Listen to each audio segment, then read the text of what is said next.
नमस्कार दोस्तों, एक बार फिर से स्वागत है आपका हमारे चैनल सुप्रिया कोचिंग सेंटर में। आज का हमारा टॉपिक है गुणनखंड और गुणज। हमारा पहला हेडिंग है गुणनखंड, समावर्तक और विभाजक। इन तीनों को फैक्टर ही बोलते हैं। अगर कहीं भी गुणनखंड या समावर्तक या विभाजक लिखा आ जाए तो इसका मतलब है कि उस संख्या का हमको फैक्टर ज्ञात करना है। गुणनखंड होता क्या है? जब कोई संख्या किसी दूसरी संख्या को पूर्णतः विभाजित कर देती है तो उस संख्या का गुणनखंड कहते हैं। जब कोई संख्या किसी दूसरी संख्या को पूर्णतः विभाजित कर देती है तो उसे उस संख्या का गुणनखंड कहते हैं। एग्जाम्पल में दिया गया है 12 के गुणनखंड। तो इसका मतलब ये है 12 के ऐसे कौन कौन से गुणनखंड हैं जो 12 को पूरी तरह विभाजित कर दे, जो 12 को पूरी तरह विभाजित कर दे। एक 12 को पूरी तरह विभाजित करेगा, दो भी करेगा, तीन भी करेगा, चार भी करेगा, छह भी करेगा और 12 भी करेगा। अगर बात कर दे 5 तो 5 की टेबल में 12 नहीं आते तो 12 का गुणनखंड 5 नहीं होगा। दूसरी हेडिंग है हमारी गुणनफल, प्रोडक्ट। दो या दो से अधिक संख्याओं को आपस में गुणा करने पर जो परिणाम प्राप्त होता है उसे गुणनफल कहते हैं।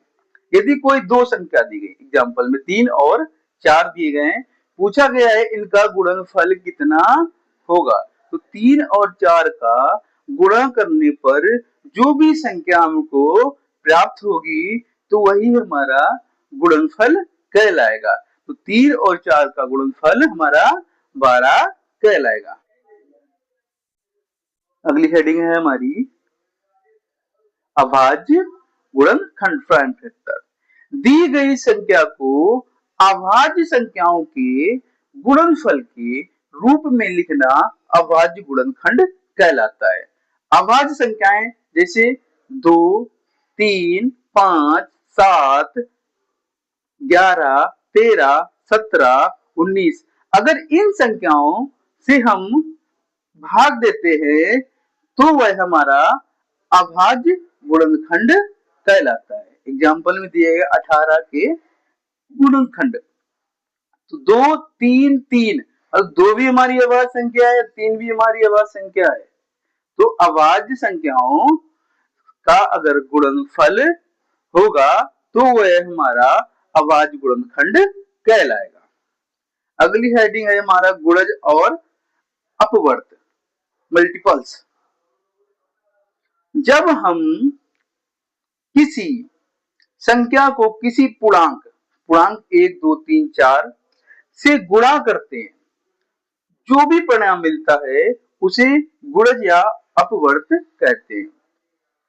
या फिर कह सकते हैं अगर हम दी गई संख्या का पहाड़ा ही लिखते, अगर दी गई संख्या का पहाड़ा ही लिख दे तो वह पहाड़ा ही हमारा उस संख्या का गुणज कहलाएगा। 6 के गुणज, 6 की गुणज 6, 6 12, 18, 24, 36, 42, ऐसे आगे बढ़ते रहेंगे तो 6 के सारे वो गुणज कहलाएंगे। अगली हेडिंग है हमारी समापवर्त, कॉमन मल्टीपल। जब हम 2 या 2 से अधिक संख्याओं के गुणजों की तुलना करते हैं, जब हम 2 या 2 से अधिक संख्याओं के गुणजों की तुलना करते हैं तो जो गुणज दोनों में साझा का मतलब कॉमन, जो दोनों में क्या हो, कॉमन हो, उन्हें हम क्या कहेंगे, समावर्त कहते हैं। एग्जाम्पल में 2 और 3 के समापवर्त, तो 2 के गुणज 2 का पहाड़ा लिखेंगे, 3 का गुणज 3 का पहाड़ा लिखेंगे। अब दोनों में देखिए कॉमन क्या है, तो यहाँ पे कॉमन 6 मिल रहा है और 12 मिल रहा है, तो समावर्तक ये हमारा क्या हो जाएगा, 6 और 12। अगली हेडिंग है हमारी वृक्ष गुणनखंड, ट्री फैक्टर।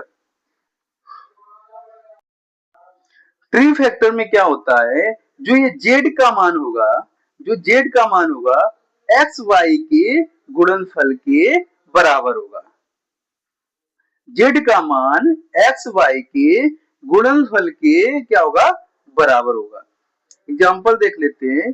20 का ट्री फैक्टर किया तो अगर हम 2 और 10 का गुणा करते हैं तो हमको क्या मिलता है, 20। इसी प्रकार अगर हम 2 और 5 का गुणा करते हैं तो हमको मिलता है 10। क्या मिलता है, 10 मिलता है। आशा करते हैं आपको ये वीडियो बहुत अच्छा लगा होगा। अब मिलते हैं बहुत ही जल्दी नेक्स्ट वीडियो में। Thank you.